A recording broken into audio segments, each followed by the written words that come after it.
Donc Nico, comment est-ce que tu es venu à Five Fingers? Et en fait, je les ai découvertes sur un salon, Ouais. pour la course. En fait, où tu étais présent sur un stand, donc on se connaissait déjà parce qu'on s'était croisés sur le salon du fitness.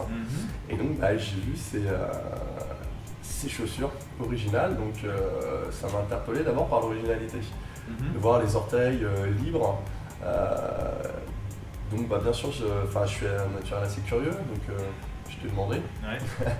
Donc tu m'as orienté un petit peu tout de suite vers la stabilité, vers le confort naturel, vraiment comme être pieds nus. Et tout de suite, j'ai eu envie de les essayer et de les intégrer parce que voilà, sur le personal training, je travaille énormément avec l'équilibre, beaucoup sur le fonctionnel. Ouais. Donc tout de suite, j'ai vu un intérêt pour ça. D'accord. Parce que le fait qu'on soit en prise directe avec le sol, ça améliore les sensations d'équilibre. Et ça, c'est un élément sur lequel toi tu travailles beaucoup. Voilà, moi je travaille beaucoup, j'essaie de travailler avec des sportifs ou quel que soit le niveau qui font beaucoup de sports de glisse, notamment le surf, et on travaille énormément sur les appuis. Donc eux sont pieds nus, donc c'est vrai que moi je les entraîne aussi pieds nus sur les accessoires, Indoboard, Bosu, Swiss Ball, et quand on est à l'extérieur c'est pas toujours pratique. Et donc là il y a déjà un peu l'aspect hygiène, confort qui est sans perdre tout ce qui est appui et mouvement naturel du pied.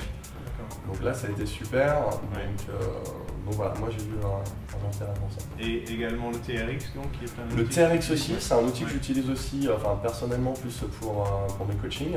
Et exactement, on utilise aussi donc l'instabilité avec les sangles, donc parfait aussi au niveau des pieds. Et l'instabilité, juste pour faire une parenthèse, c'est surtout intéressant pour tout ce qui est engagé, voilà.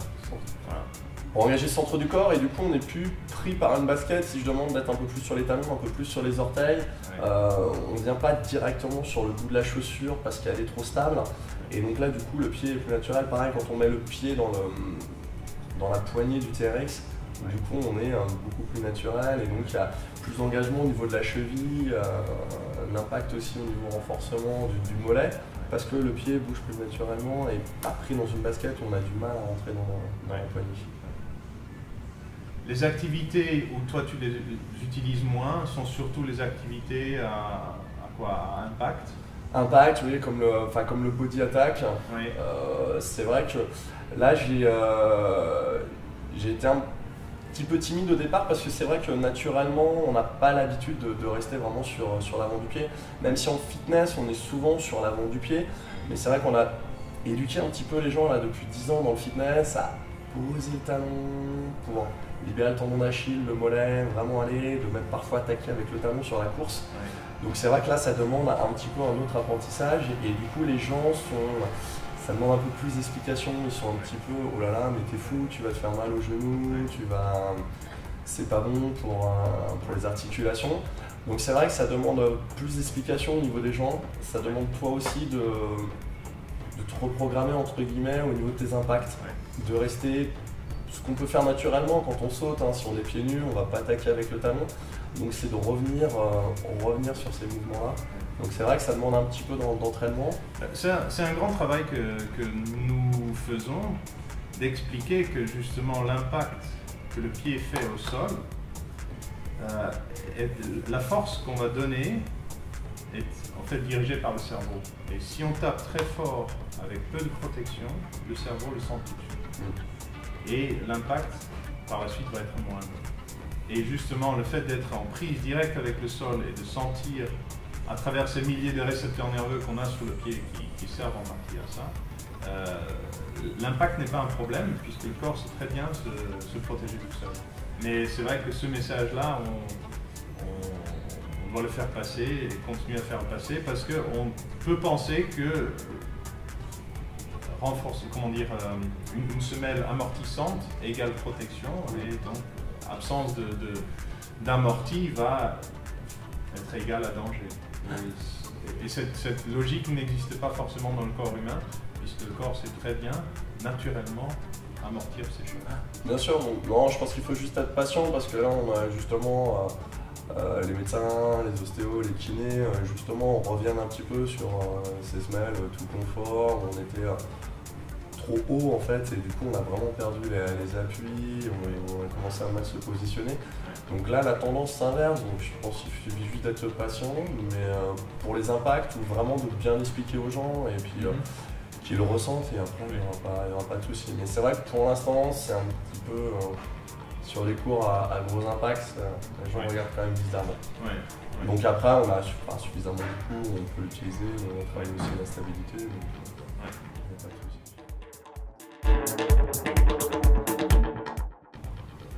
Les Five Fingers font plus travailler le pied et même l'ensemble pied-jambes. Tu as senti des changements chez toi? Des changements, du coup pendant l'entraînement, oui, beaucoup plus stable parce que comme je suis plus pris dans une basket et que voilà, mon pied bouge naturellement, mes orteils bougent naturellement, du coup j'ai pu améliorer au niveau des entraînements et c'est vrai que maintenant je peux tenir sur des équilibres, sur des instabilités que je n'arrivais pas avant. D'accord.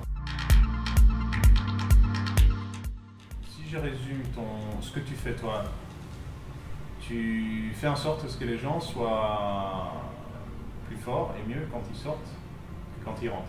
Oui. C'est bien. C'est bien. Je résume bien. C'est bien. Five Fingers aide là-dedans. Et de quelle façon? De quelle façon? Moi je suis beaucoup sur des exercices fonctionnels pour que justement, comme tu as dit, c'est que les gens l'utilisent à l'extérieur. Souvent ils se positionnent mal, ils ont mal à certains endroits, c'est parce qu'il y a des déséquilibres. Donc ça peut être musculaire, ça peut être postural aussi. Donc du coup, nous on travaille énormément sur l'équilibre, en cours. Et c'est vrai que l'équilibre, ça part déjà des pieds. En fait, si on est mal placé, ça va répercuter les genoux, le bassin, la colonne, le cervical au niveau de la tête. Donc du coup, leur faire prendre conscience que vraiment bien placer son pied, bien ressentir ses appuis, ressentir le sol, voilà, ça c'est déjà le début quoi. Parce qu'on est debout sur ses deux pieds et c'est tout le début de l'équilibre. D'où l'avantage des Five Fingers où déjà on a ces micro-mouvements, parfois on s'en rend pas compte, parce que voilà, c'est réflexe, mais on a déjà tous ces micro-mouvements qui vont nous permettre déjà de nous rééquilibrer, de reprendre des sensations au niveau du sol. Là, tu as des commodos au pied. C'est ton modèle préféré? Pour quelle raison? Quelle raison? J'aime bien parce que c'est plus confort que les autres, il y a plus de semelles en fait, même si elle est vraiment minimum, on se sent vraiment à l'aise et ça accroche plus aussi au niveau du sol. Donc c'est vraiment un modèle multi-activité. Exactement, parce que dans mes entraînements, je peux avoir également aussi, je travaille en pliométrie. Donc c'est vrai que voilà, ne serait-ce déjà d'être confort au niveau du pied dedans, c'est déjà important pour la personne. Et en plus, c'est vrai qu'avec l'accroche, on a moins tendance à glisser, donc c'est important quand on monte sur les accessoires, les plots, tout ça.